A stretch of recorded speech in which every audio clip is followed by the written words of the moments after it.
আমার কথা শুনবার জন্য আপনাদের স্বাগত জানাই।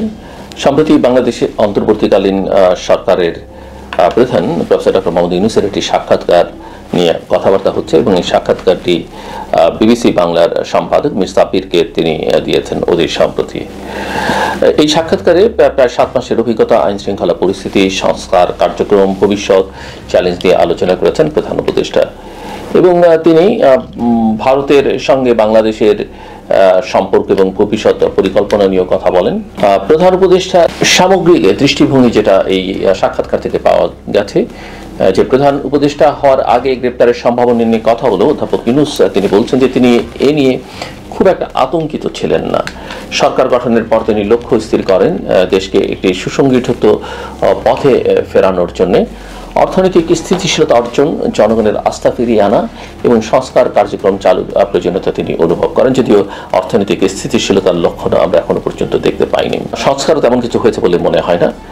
সংস্কার এবং আইনের শাসন তার প্রধান একটা বড় ফোকাসের জায়গা এবং তিনি বলেন যে সরকারের প্রথম কাজ ছিল অর্থনৈতিক ব্যবস্থাপনাটাকে সহজ করা এবং আন্তর্জাতিক আস্থা অর্জন করা। যদিও আইন শৃঙ্খলা পরিস্থিতির উন্নতি এখনো পুরোপুরি হয়নি, তবে পরিস্থিতি ধীরে ধীরে নিয়ন্ত্রণে আসছে বলে তার অভিমত। পুলিশের ভেতরে ভয় কাটানোর প্রক্রিয়া চলমান এবং প্রযুক্তি ব্যবহার করে জনগণের আইনগত সেবা গ্রহণ সহজ করা হচ্ছে। আমরা এখনো দেখছি না পুলিশ অ্যাক্টিভ হয়েছে, জনগণের আস্থা ফেরত এসছে, সেরকম কোনো লক্ষণ কিন্তু আমরা দেখছি না। রাজনৈতিক চ্যালেঞ্জ এবং ঐক্যের জায়গা থেকে তিনি যেটা দেখছেন সেটা হচ্ছে যে এক প্রশ্নের জবাবে তিনি বলছেন যে অন্তর্বর্তী সরকারের নিরপেক্ষতা নিয়ে সন্দেহের কোনো অবকাশ নেই এবং রাজনৈতিক দলগুলোর সমর্থন এখনো আছে। ছাত্রদের নতুন রাজনৈতিক দল গঠন নিয়ে সরকারের পক্ষ থেকে কোনো সহায়তা নেই বলেও তিনি দাবি করেন, কিন্তু তিনি নিজে যে এই দলটিকে সমর্থন করেছেন সেটা কিন্তু আমরা লক্ষ্য করেছি বা এই দলের প্রয়োজনীয়তার কথা তিনি কিন্তু উল্লেখ করেছেন। সেনাবাহিনীর সঙ্গে তার সম্পর্ক এবং নিরাপত্তা পরিস্থিতি নিয়েও জনমনে যথেষ্ট আলোচনা রয়েছে এবং প্রধান উপদেষ্টা জানান যে সেনাবাহিনী সরকারকে সর্বাত্মক সহযোগিতা করছে এবং তাদের মধ্যে কোনো মত পার্থক্য নেই, তবে দেশকে অস্থিতিশীল করতে একটি দল সক্রিয় রয়েছে যা তাদের জন্য বড় চ্যালেঞ্জ। এই চক্রটি কারা সেটা যদি তিনি বলতেন তাহলে খুবই ভালো হতো, কেননা এগুলো নিয়ে জনমনে নানা ধরনের ধারণা রয়েছে। ভারতের সঙ্গে সম্পর্কের বিষয়ে এই সাক্ষাৎকারটিতে তিনি কথা বলেছেন। ভারতের সঙ্গে সম্পর্ক নিয়ে তিনি যেটা বলছেন সেটা হচ্ছে যে দু দেশের সম্পর্ক অর্থাৎ ভারত এবং বাংলাদেশের সম্পর্ক ঐতিহাসিকভাবে অত্যন্ত গুরুত্বপূর্ণ এবং মাঝখানে কিছু ভুল বোঝাবুঝি থাকলেও তা অপপ্রচারের ফলে হয়েছে। সরকারের পক্ষ থেকে সম্পর্ক উন্নয়নে নিরবিচ্ছিন্ন যোগাযোগ রাখা হয়েছে বলে তিনি মনে করছেন, কিন্তু ভারতীয় পক্ষ থেকে যেটা আমরা লক্ষ্য করছি যে তারা নির্বাচনের আগে সামগ্রিকভাবে সরকারের সঙ্গে কোনো সম্পর্ক ভালো করতে চাইছে না। নির্বাচন এবং ভবিষ্যৎ পরিকল্পনা কি প্রফেসর মোহাম্মদ ইউনূসের অধ্যাপক ইউনূস যেটা বলেন সেটা হচ্ছে যে সরকারের মূল লক্ষ্য একটি নিরপেক্ষ এবং গ্রহণযোগ্য নির্বাচন করা। সংস্কারের জন্য রাজনৈতিক দলগুলোর মতামতের ভিত্তিতে জুলাই চার্টার নামে এটি ঐকমত্য গঠনের পরিকল্পনা নেওয়া হচ্ছে।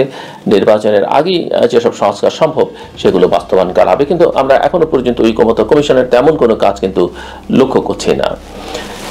ব্যক্তিগত জীবন এবং রাজনীতি নিয়েও মির সাব্বিরের সঙ্গে তিনি কথা বলেছেন এবং তিনি স্পষ্ট করেন যে তিনি রাজনীতির অংশ নেন এবং সরকার প্রধান হিসেবে কাজ করলেও এটি তার ব্যক্তিগত রাজনৈতিক অভিলাষ নয়। তার মতে তিনি দায়িত্ব পালনের জন্য এখানে আছেন, রাজনীতির জন্য নয়। তো যেটা দেখা যাচ্ছে অধ্যাপক মোহাম্মদ ইউনূস বিশ্বাস করেন যে অন্তর্বর্তী সরকার দেশের স্থিতিশীলতা ফিরিয়ে আনতে কাজ করছে এবং আন্তর্জাতিকভাবে আস্থা অর্জনের সফল হয়েছে। আইন শৃঙ্খলা এবং সংস্কার কার্যক্রম এখনো চলমান, তবে তার সরকার অল্প সময়ের মধ্যে যতটুকু সম্ভব পরিবর্তন আনার চেষ্টা করেছে। কতগুলো বিষয় এখানে আলোচনার দাবি রাখে যে আন্তর্জাতিক আস্থাকে বাংলাদেশ অর্জন করতে পেরেছে, আমার কাছে খুব মনে হয় না। একথা ঠিক যে শুরুতে একটা আশা জায়গা নিয়ে ভাবছিল, যেমন বাংলাদেশের জনগণের মধ্যে তেমন আন্তর্জাতিক মহলে, বিশেষ করে পশ্চিমা মহলে, এবং সবাই তাকে সহযোগিতা করতে চেয়েছেন, সহযোগিতার অঙ্গীকারও করেছেন, কিন্তু সেগুলো কতটা বাস্তবায়ন হচ্ছে সেটা নিয়ে সংশয় রয়েছে। সংশয় এই কারণে রয়েছে যে আমরা সেরকম সহযোগিতার হাত কিন্তু বাড়িয়ে দিতে দেখিনি। অঙ্গীকার অনেকেই করেছেন, কিন্তু সবাই চেয়েছিলেন একটি স্থিতিশীলতা, একটা সুনির্দিষ্ট রোডম্যাপ, একটা strategy communication with political parties, সেটা কিন্তু দেখা যায়নি। আইন শৃঙ্খলা পরিস্থিতির উন্নতি হয়নি, জনমনে অসন্তোষ রয়েছে দ্রব্যমূল্যের ঊর্ধ্বগতি নিয়ে। সব মিলিয়ে যেটা দেখা যাচ্ছে যে প্রতিষ্ঠানগুলোকে গড়ে তোলবার কোনো চেষ্টা লক্ষ্য করা যায়নি। সরকার যে নিরপেক্ষ নয় সেটা বোঝা গেছে যে নতুন রাজনৈতিক দল গঠন করা হলো, সেই গঠন এর প্রক্রিয়ায় সরকারে আছেন এমন কয়েকজন যুক্ত ছিলেন এবং পেছন থেকেও তাদের কেউ কেউ সহযোগিতা করছেন, সেটাও খুব একটা লক্ষণীয়। এবং সরকার যে ফাংশন করছে না, সরকার যে কাজ করতে পারছে না, সরকারের যে ভিজিবিলিটি নেই, সেটা অনেক ক্ষেত্রেই লক্ষণীয়। যেমন ধরা যায় কিছুদিন আগে 5ই আগস্টের পরে যে জিনিস স্বাভাবিক ছিল সেটা কিন্তু আমরা 6 মাস পরে দেখলাম সেই ঘটনাগুলো ঘটলো। যেমন ধরেন 32 নম্বরের বাড়ি এবং সারা দেশে বিভিন্ন রাজনৈতিক নেতাদের বাড়ি এবং স্থাপনা ভেঙে ফেলা। পুলিশকে আমরা নিষ্ক্রিয় দেখতে, সেনাবাহিনীকে তেমন কোনো ভূমিকায় আমরা দেখিনি। তো এই বিষয়গুলো যেটা প্রমাণ করে যে আইন শৃঙ্খলা রক্ষাকারী বাহিনী সহ পুলিশ অনেক ক্ষেত্রে নিষ্ক্রিয়, এবং এসব ক্ষেত্রে সরকারের যে বার্তা বিবৃতি আমরা দেখেছি সেগুলো কোনো ক্ষেত্রেই কোনোভাবেই গ্রহণযোগ্য নয়। ভারতের সঙ্গে বৈরিতার প্রশ্ন মীমাংসার বদলে অনেক ক্ষেত্রে মনে হয়েছে যে সরকার ভারতকে দূরে ঠেলে দেওয়ার জন্য পাকিস্তানকে কাছে টেনে নেবার চেষ্টা করেছে। অনেকেই জনগণের মধ্য থেকে এই যে বিষয়টিকে সমর্থন করেননি। পাকিস্তানের সঙ্গে আমরা সম্পর্ক নিশ্চয়ই চাই, ভারতের সঙ্গেও যেমনটা চাই, কিন্তু হঠাৎ করে আপনি অনেক বেশি এগিয়ে গিয়ে একটা সম্পর্ক করা মানে হচ্ছে যে আপনি অন্যকে বুঝিয়ে দিচ্ছেন যে আমি তোমার সঙ্গে নেই, বরং তোমার চরম শত্রুর সঙ্গে আমি, যেটা বাংলাদেশের মতো দেশের জন্য খুব একটা ইতিবাচক পদক্ষেপ বলে অনেকেই মনে করেন না। একথা ঠিক, প্রফেসর মোহাম্মদ ইউনূসের ব্যক্তিগত কোনো অভিলাষ হয়তো এখানে নেই, কিন্তু কিছু কিছু সিদ্ধান্ত জনগণকে প্রথম থেকেই ভাবিয়ে তুলেছে। যেমন সরকার গঠনে তিনি তার নিজ জেলা চট্টগ্রামকে প্রাধান্য দিয়েছেন।